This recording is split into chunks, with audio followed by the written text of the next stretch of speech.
నిన్న సుప్రీంకోర్టు ఇచ్చిన తీర్పు పైన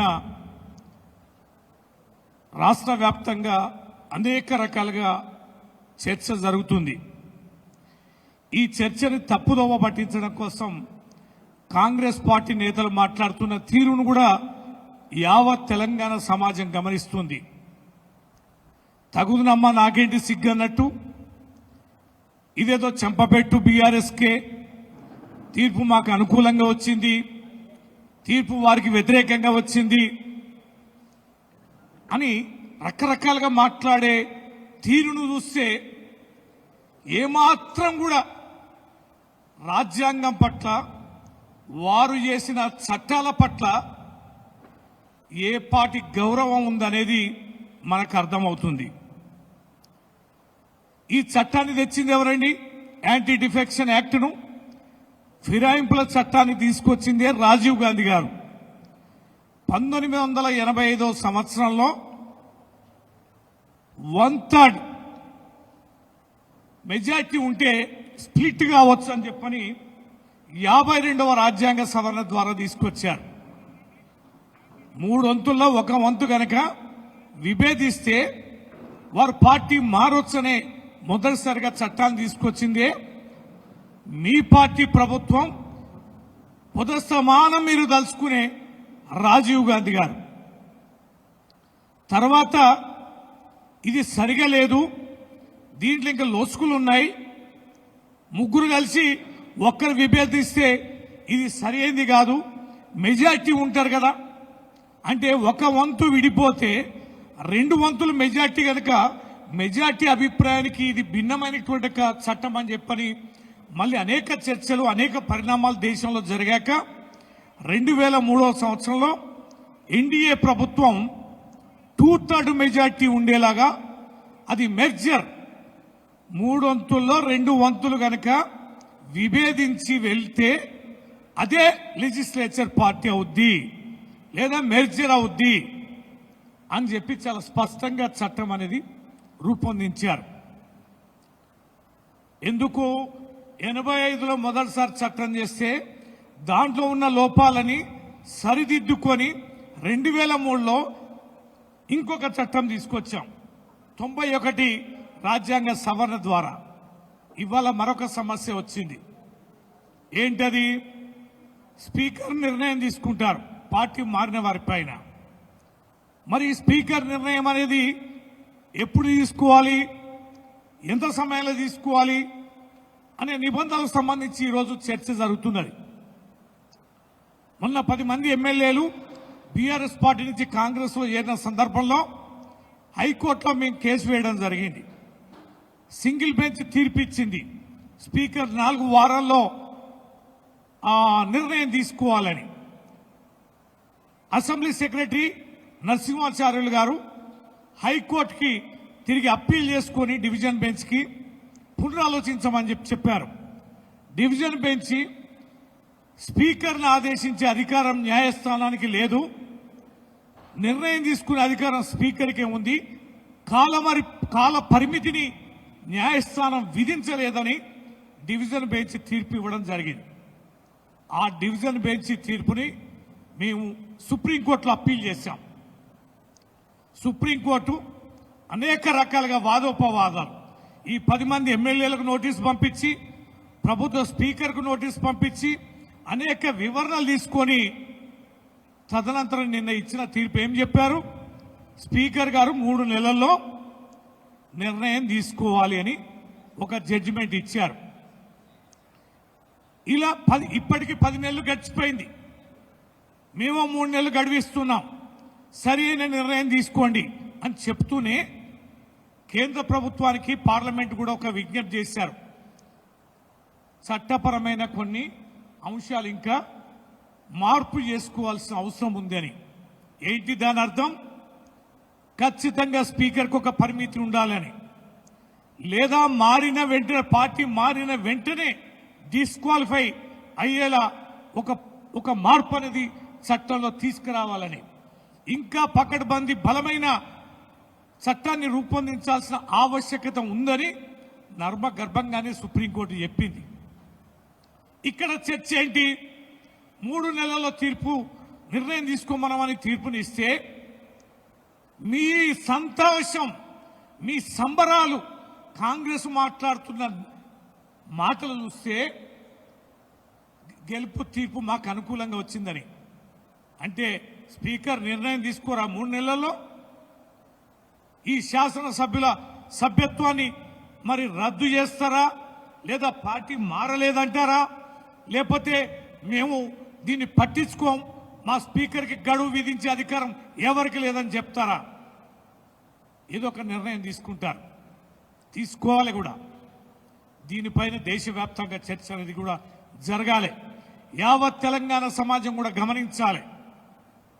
ఏమన్నా అంటే నిన్న మా మీద ఒకటే దాడి చేస్తారు, మీరు తీసుకోలేదా, మీరు తీసుకోలేదు.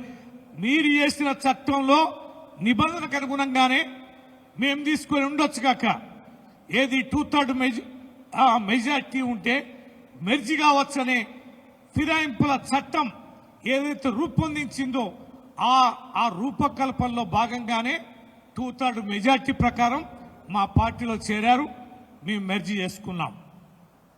అయినా రేవంత్ రెడ్డి గారు మీరు ఏం మాట్లాడారు ఎన్నికల సందర్భంలో? ప్రజలకు ఏం చెప్పారు? అనేక వేదికల్లో ఒక్కసారి గుర్తు చేసుకోండి, వీడియోస్ యూట్యూబ్లోకి వెళ్ళి కొడితే రేవంత్ రెడ్డి గారు మాటలు తెలుస్తాయి. కాంగ్రెస్ పార్టీ నుంచి మారిన ఎమ్మెల్యేలని రాళ్లు తీసుకొని కొట్టి తరమండి, గ్రామాలకు రానివ్వవాకండి, ఇట్లాంటి నీచులకి ఓట్లేవాకండి, ఇట్లాంటి నీచుల్ని అసెంబ్లీ గేట్ కూడా దాటనివ్వద్దని అనేకమైన పరుష పదజాలంతో భరితంగా చాలా ఆవేశపూరితంగా నీతివంతుల్లాగా ప్రజలకు చెప్పావు కదా, ఎన్నికల సమయంలో వేదికల మీద మాట్లాడావు కదా. ఏమైంది? బరి తెగించి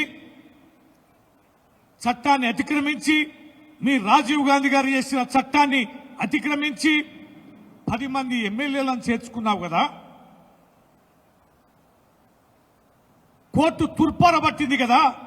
కోర్టు అంతర్గతంగా మాట్లాడిన అంశాలని మీ తలకెక్కడం లేదా, మీ నెత్తికెక్కడం లేదా? 10 నెలలు గడిచింది కదా, స్పీకర్ గారికి తీరడం లేదా నిర్ణయాలు తీసుకోవడానికని? సుప్రీంకోర్టు వ్యాఖ్యలని చీమ కుట్టినట్టుగా కూడా లేకుండా తగుదనమని ఇంకా నవ్వుతూ టీవీలలో మాట్లాడడం, చెంపపెట్టని ఇంకా దబాయించుకోవడం సిగ్గుమాలిన చర్య అని ఈ సందర్భంగా భారత రాష్ట్ర సమితి ప్రజల దృష్టికి తీసుకొస్తుంది. ఎంత అవమానకరం అండి! ఈ ఎమ్మెల్యేలకు కూడా బుద్ధి ఉండాలి కదా. చీయని ఒక పక్కన జనం చీకొడుతున్నారు. కాంగ్రెస్ పార్టీ మీకు ఇస్తున్న విలువ ఏంటి? ఆ పార్టీలో మీకు దక్కుతున్న గౌరవం ఏంటి? ప్రజల పార్టీ మీద గుర్తు మీద మిమ్మల్ని గెలిపిస్తే తెలంగాణ రాష్ట్రాన్ని సాధించిన నేత పార్టీలో నుంచి మీరు ఎన్నికైతే సిగ్గు లజ్జ తప్పి ఆ పార్టీలో చేరి దిక్కు దివాన లేకుండా మీ బేలతనాన్ని ప్రజలు అసహించుకుంటుంటే, అవమానపరుస్తుంటే, కోర్టు మొట్టికాయలేస్తుంటే ఇలాంటి వాళ్ళని ఎలా చేర్చుకున్నారు మీరు?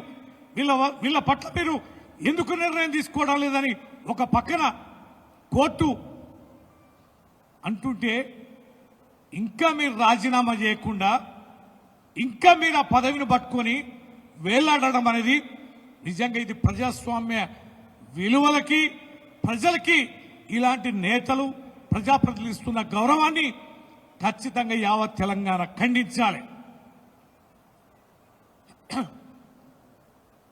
ఇలాంటివన్నీ కూడా ప్రజాస్వామ్యానికి ఒక గొడ్డలు పెట్టు లాంటివి. ఏ పార్టీ అయినా చట్టం ఏదైతే చెప్పిందో 2/3 మెజార్టీ ఫిరాయింపుల చట్టం అనేది చెప్పిందో 2/3 మెజార్టీ కాకుండా పార్టీ మారడం అనేది తప్పది. దాన్ని అతిక్రమిస్తే చర్యలు తీసుకోవాలి. చిన్న లోసుకులను ఆసరగా చేసుకొని నెలల ధరబడి స్పీకర్ గారు దగ్గర పెట్టుకొని నిర్ణయం తేల్చకపోవడం కూడా రాజ్యాంగబద్ధ పదవిలో ఉంటూ న్యూట్రల్ ప్రతినిధిగా ఉండాల్సిన స్పీకర్ స్వతంత్ర నిర్ణయాలు, రాజ్యాంగబద్ధంగా చట్టపరమైన నిర్ణయాలు తీసుకోవాల్సిన స్పీకర్ అత్యంత కీలకంగా రాజ్యాంగాన్ని గౌరవించి అత్యంత కీలకమైన హోదాను అనుభవిస్తున్న స్పీకర్ పార్టీ రాజకీయాలకి మడుగులొత్తుతూ కాలయాపన చేయడం అనేది, దాటవేయడం అనేది యావత్ తెలంగాణ ప్రజలు, ప్రజాస్వామ్యవాదులు తీవ్రంగా ఖండించాల్సిన విషయంగా ఈ సందర్భంగా మనవి చేస్తాను. సిగ్గు లజ్జ ఉంటే ఈ శాసనసభ్యులు తక్షణమే రాజీనామా చేయండి. మీ కాంగ్రెస్ పార్టీ బలం ఉందా, బీఆర్ఎస్ పార్టీ బలం ఉందా, మీ ప్రజలు ఏ పార్టీ అండ ఉన్నారు, వ్యక్తిగతంగా మీరు ఏ పార్టీ గెలిచారు, నిజంగా మీకు మీ యొక్క పేరు ప్రతిష్టలతో మీరు గెలిచినట్లయితే పార్టీ గుర్తు మీద గెలిచిన పదవిని మరి త్యజించి ఎన్నికలకు పోవాలి కదా. ఎందుకు వేలాడుతున్నారు? ఇన్ని రకాల చర్చల మధ్యన ఇంతటి అసహ్యాన్ని యావత్ తెలంగాణ సమాజం వ్యక్తీకరిస్తున్న సందర్భంగా దేశ అత్యున్నత న్యాయస్థానం ఇలా తలంటిన సందర్భంలో కూడా ఇంకా మీరు ఈ పదవులు పట్టుకునే ఉంటారా? మేము స్పీకర్ గారిని, తెలంగాణ ప్రభుత్వాన్ని, పార్టీ మారిన ఎమ్మెల్యేలని మీకు ఏమాత్రం చీము రక్తం ఉన్నా తక్షణమే వాళ్ళతో రాజీనామా చేయించి ఎన్నికలకు వెళ్లాల్సిందిగా విజ్ఞప్తి చేస్తున్నాం. రాష్ట్రంలో కూడా పరిణామాలు గమనిస్తున్నాం. ఎక్కడి పాలన అక్కడే. ఇచ్చిన 6 గ్యారెంటీలు అమలు పోయింది. తప్పించుకోవడం కోసం నిత్యం ఢిల్లీలు. ఈ సంవత్సరంన్నరలో 50 సార్లు ఢిల్లీకి పోయిన ముఖ్యమంత్రి ఈ దేశంలో ఎవరైనా ఉన్నారా? ఎంత డబ్బు దండగా ప్రజాసొమ్మును ఎంత దుర్వినియోగం చేస్తున్నారు. ముఖ్యమంత్రిగా పాత్ర నిర్వర్తించాల్సిన ఈ ముఖ్యమంత్రి ఢిల్లీలో ఆత్మగౌరవాన్ని పణంగా పెట్టి నిత్యం సమయాన్ని ఢిల్లీ పర్యటనకే కేటాయిస్తే నిన్ను ఏమనాలే? ఏ రకంగా ఈ ముఖ్యమంత్రికి గౌరవం అనేది తెలంగాణలో నిలుస్తున్నదనేది గుర్తు చేస్తున్నాం. నిధులు లేవన్నాడు, అన్ని కళ్ళబొల్లి మాటలు చెప్పారు. ఇవాళ మంత్రుల మధ్యన ఐక్యత లేదు. ఇచ్చిన హామీలన్నీ కూడా పోయినాయి. ఇవాళ బీసీ వాదమని తన దగ్గర లేనిది, తను చేయలేనిది ఇవాళ ప్రజల ముందు ఎజెండా పెట్టి ఒక డ్రామా రాజకీయాలు చేస్తూ స్థానిక ఎన్నికలను ఫేస్ చేయలేక చట్టం చేసే అధికారం తనకు లేకపోయినా ఇవాళ కేంద్రం మీద మోపి ఎన్నికలను వాయిదా వేస్తున్న తీరు డ్రామాను చూస్తే ఈ ప్రభుత్వం ప్రజల కోసం ఏం పనిచేస్తున్నది, ఎన్నికల్లో ప్రజలకు ఇచ్చిన వాగ్దానం నెరవేర్చడం కోసం ఏ రకమైన డైవర్షన్ పాలిటిక్స్ చేస్తుందనేది కూడా మనం గమనిస్తూనే ఉన్నాం. ఈ మధ్య కాలంలో ఇంకొక సిగ్గుమాలిన విషయం, వారి పార్టీ ప్రతినిధి ఢిల్లీ నుంచి వచ్చినారు మీనాక్షి నటరాజన్ గారు. ఆమెకు ప్యారలల్ గవర్నమెంట్ నడుస్తున్నది, ప్యారలల్ ముఖ్యమంత్రిగా వ్యవహరిస్తున్నది.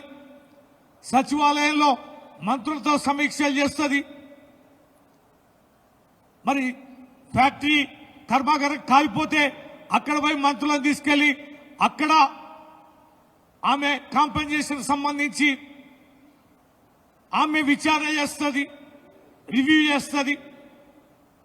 ఇవాళ ఆమె నాయకత్వంలో పిసిసి అధ్యక్షుడు ఉండగా, ముఖ్యమంత్రి ఉండగా వీరందరి కాదని ఒక ఇన్ఛార్జి పాదయాత్రకి పూనుకోవడం అనేది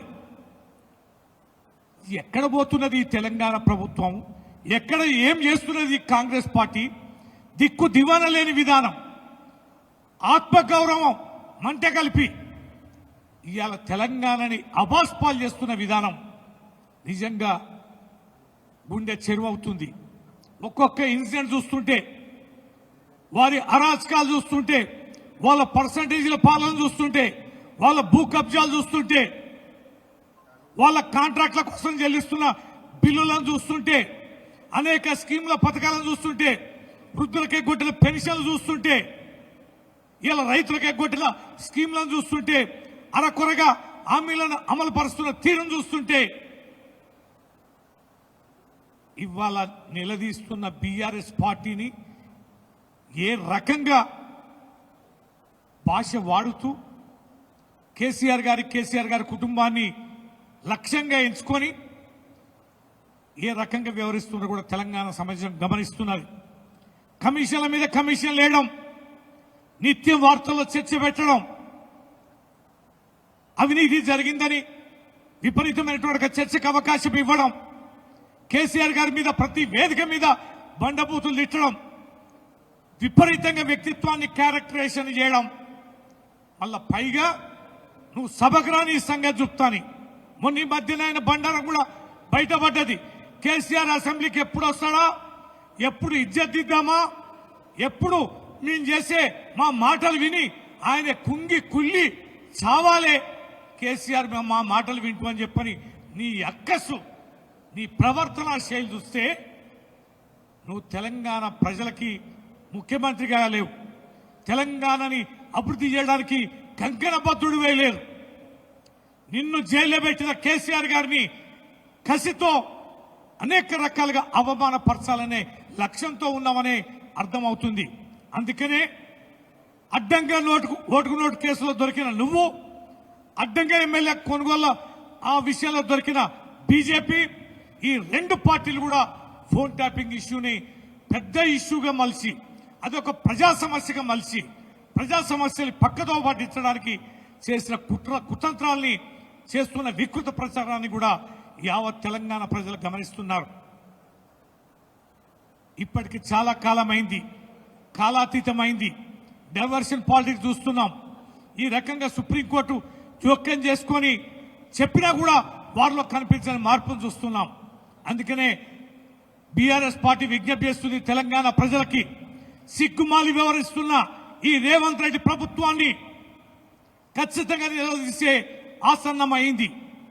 ఇవాళ మన సంపదని సృష్టించలేకపోగా ఉన్న సంపదని సరి అయినటువంటి ఎజెండాలో అమలు పరచకుండా, ప్రాధాన్యత క్రమంలో నిధులను కేటాయించకుండా అనేక డైవర్షన్ పాలిటిక్స్ తో కూడిన ఎజెండాల్ని ముందు పెట్టుకొని వ్యవహరిస్తున్న తీరుని ఖండించాలని భారత రాష్ట్ర సమితి కోరుతున్నది. ప్రజలు, రైతులు, విద్యార్థులు, యువకులు, మేధావులు, మహిళలు మీకు జరిగిన ద్రోహాన్ని ఖచ్చితంగా నిలదీయాలని వరంగల్ వేదికగా మీడియా సమావేశ సందర్భంగా ఈ యొక్క కాంగ్రెస్ గవర్నమెంట్ ని చాలా తీవ్రంగా హెచ్చరిస్తున్నాం.